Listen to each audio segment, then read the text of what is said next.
ओम शांति। आज जो विषय मैं लेकर आई हूँ आपके समक्ष वह है ईश्वर के घड़े। ईश्वर के बहुत से घड़े हैं, पाप का और पुण्य का। पाप में पाप के भी बहुत से घड़े हैं। अब पाप के बहुत से घड़ों में कुछ आता है क्रोध का, और जो हम क्रोध करते हैं, किसी का दिल दुखाते हैं, वो क्रोध का घड़ा ये हमारी बुराई है। ये एक पाप है कि हम किसी पे क्रोध करते हैं, उसका मन दुखाते हैं। वो क्रोध का एक घड़ा है, उसमें हमारा क्रोध का भाव चला जाता है। दूसरा आ गया दया का। अगर हम किसी पे दया करते हैं तो वो दया का भाव का घड़ा, और उसमें हमारा पुण्य का एक कंकर पड़ जाता है कि हमने पुण्य का कर्म किया, किसी पे दया की। कोई पक्षी आ गया, कोई जानवर आ गया, उसको कुछ दे दिया, उसका ये भाव था, ईश्वर ने वो आपके पुण्य के घड़े में डाल दिया। फिर है क्रूरता का। किसी से दया, किसी पे आप जैसे जानवर है उसको बेवजह कुछ मार रहे हो, वो क्रूरता का आ गया। किसी पे बेवजह आप किसी पे गुस्सा कर रहे हो, उसको क्रोध में आके आप उसको क्रूरता की हद पार कर रहे हो, उसको मार रहे हो, पीट रहे हो, वो क्रूरता का घड़ा, उसमें एक आपका पाप चला गया। करुणा का, किसी के प्रति दया आ जाती है, ये पुण्य का घड़ा में चला गया। ईश्वर का जो हमारा जीवन है, ईश्वर ने इसमें बांधा हुआ है। इसमें है हमारा डिफरेंट आ जाते हैं, हमारे क्रोध का और पुण्य का। क्रोध में आ गया, हो गया क्रोध का, और दया का आ गया। फिर आ गया मोह और लालच।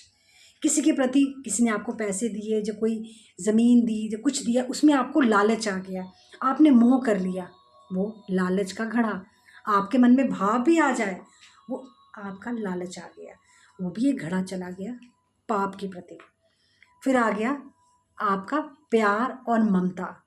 किसी के प्रति आप प्यार दिखाते हैं, कोई जानवर मिल जाए, कोई बच्चा मिल जाए, उसमें आपको प्यार आ जाए, ममता लुटा रहे हैं उस पर, वो ईश्वर प्रसन्न हो रहा है, क्योंकि आपको पता है हर जीव के अंदर ईश्वर का अंश है।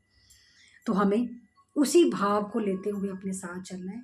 ईश्वर से प्रेम कर रहे हैं तो अगर किसी से प्रेम करते हैं, सोचो आप ईश्वर से ही प्रेम कर रहे हैं। और ये जो घड़े हैं हमारे पाप के घड़े में मैंने आपको बताया, मोह का, लालच का, अहंकार का, द्वेष का, ईर्ष्या का, ये घड़े जो हैं, हम कहते थे, हम अपने सुनते थे, हमारी जो मम्मी बातें बताते थे कि हाँ भी हमारे दो घड़े होते हैं, एक पाप का, एक पुण्य का।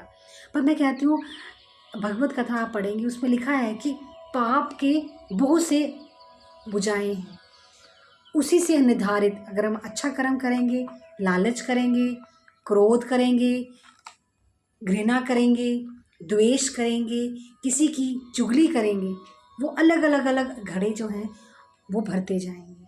अगर आप एक इंसान किसी की चुगली कर रहा है, उसकी बातें कर रहा है, वो ईश्वर देख रहा है, उसका वो घड़ा भर रहा है। किसी का क्रोध कर रहा है, उसका वो घड़ा भर रहा है। लालच कर रहा है, किसी की चीज़ों को छीनता जा रहा है, कहीं पैसे बेईमानी कर रहा है, किसी का कुछ ले रहा है, वो उसका घड़ा भर रहा है। तो हमें अपने जीवन को स्वच्छ रखना चाहिए, अपनी आत्मा को निर्मल रखना चाहिए, पानी की तरह मैंने बताया आपको, बिल्कुल स्वच्छ। अपनी आत्मा पर कोई दाग नहीं हो कि जहाँ पे आप कोई दाग लग जाए। ईश्वर चाहता है कि आपकी आत्मा पवित्र हो, उसमें कोई दाग ना लगे। उसके लिए हमें अच्छे कर्म करने हैं। ममता का, अपना आपको जो है, अपना जो कर्म है वो साफ रखना है, पवित्र रखना है। अपनी आत्मा को पवित्र कैसे होगी? ईश्वर के नाम से। ईश्वर का नाम लेते जाएंगे, आपके मुख से हमेशा ईश्वर का जब आप नाम लेना शुरू करेंगे, चांटिंग करेंगे, श्री कृष्ण की चांटिंग कीजिए, ओम नमः शिवाय, जो भी आप अपने गुरु का, जो भी आप ईश्वर का नाम लेते हैं, आपके मन में इस तरह के विचार ही नहीं आएंगे। किसी के प्रति क्रोध नहीं आएगा, किसी के प्रति घृणा का भाव नहीं आएगा, लालच का नहीं आएगा, और द्वेष खत्म हो जाएगा। आप उस सबसे ऊपर उठ जाएंगे। अपने मन में भाव रखिए करुणा का, दया का, ममता का, और पवित्र रहिए कि हमें ईश्वर के पास जाने के लिए पवित्र आत्मा बनानी है। वो पवित्र आत्मा कैसे बनेगी? अच्छे कर्म से। अपने अच्छे कर्मों से ही हम ईश्वर को पा सकते हैं। अपनी आत्मा को स्वच्छ रखिए। झूठ, छल, कपट, किसी को कुछ बोल दिया, किसी को, वो आत्मा पवित्र नहीं है जो झूठ बोल रही है। वो ईश्वर, आप तो किसी से झूठ बोल लेंगे, पर वो ईश्वर तो देख ही रहा है। वो है ना, झूठ का जो घड़ा है वो भर रहा है, उसमें जो है ईश्वर देख रहा है कि ये क्या कर रहा है। हम सब कुछ छुपा सकते हैं पर ईश्वर से नहीं छुपा सकते। आप मनुष्य से झूठ बोल के बात को छुपा देंगे, पर वो ईश्वर देख रहा है। तो हमें अपने चरित्र को बिल्कुल साफ रखना है।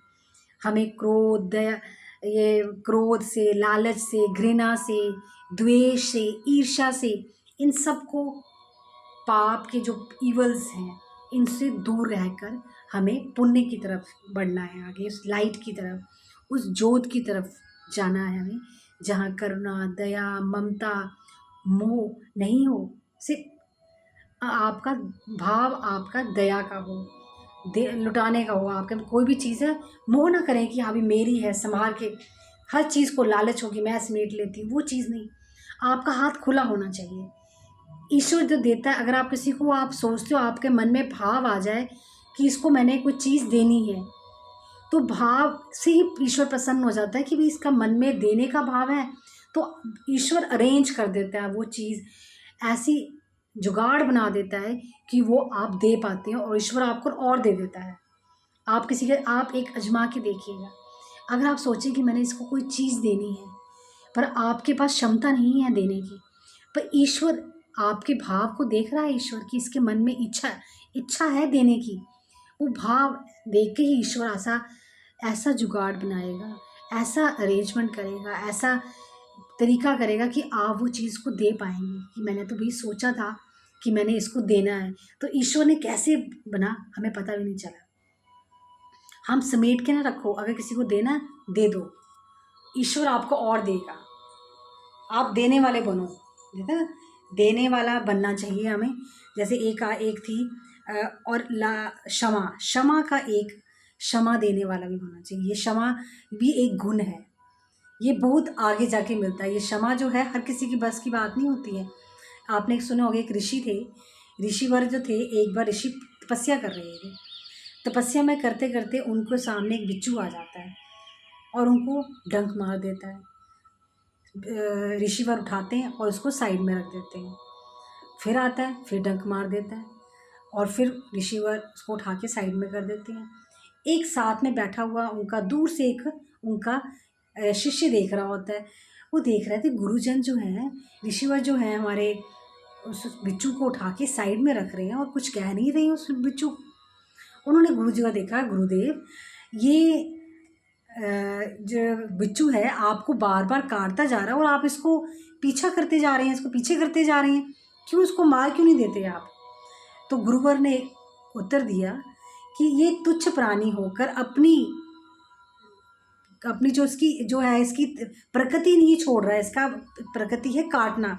अगर वो अपनी प्रकृति नहीं छोड़ रहा तो मैं तो गुरु हूँ, मेरा काम है क्षमा देना, क्षमा करना, तो मैं अपनी प्रकृति कैसे छोड़ूं? कहने का भाव यही है कि अगर हमें क्षमा, हमारे में एक ऐसा गुण आ जाए तो हम ईश्वर के और ईश्वर के और पास आ जाते हैं, कि ईश्वर को सबसे प्रिय है आपका क्षमा।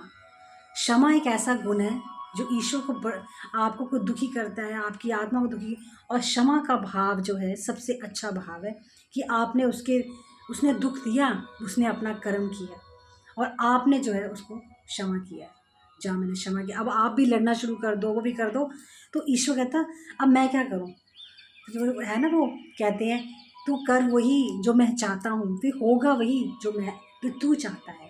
तो ईश्वर कहता है कि जो कर रहा है उसे करने दो, आप अपना कर्म अच्छा रखिए, बस ये अपनी धारणा बनाइए।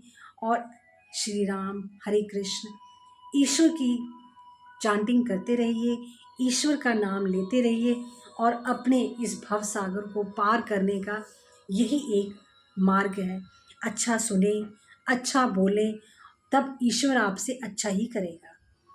आज का विषय जो था वो पुण्य, जो ईश्वर के घड़े मैंने आपको बताए, पाप और पुण्य। आशा करती हूँ आपको अच्छा लगा होगा। अगर अच्छा लगा तो लाइक कीजिएगा। धन्यवाद।